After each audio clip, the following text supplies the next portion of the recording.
बोलो नौ दुर्गे माता की जय हो। नौ दुर्गे माता नवरात्रि के दिनों में घर में पधार रही है, तो वो माता रानी कैसे पधारती है तो आप इस भजन के माध्यम से सुनिए। अच्छा लगे तो कमेंट जय माता जी लिखिए। ढोल नगाड़े बाजे सहनाइया, झम झम बाजे माँ की पायलिया।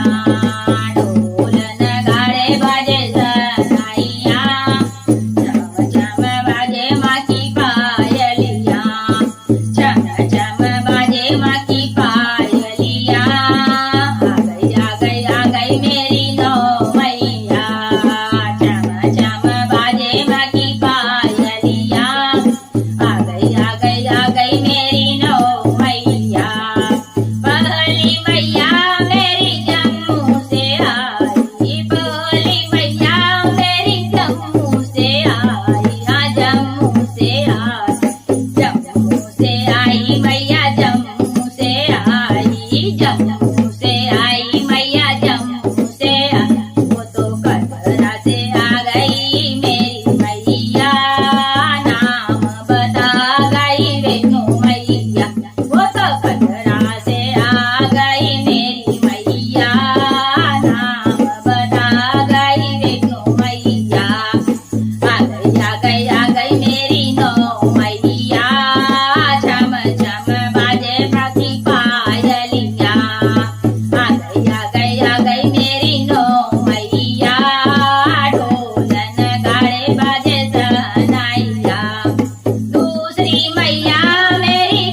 की द्वार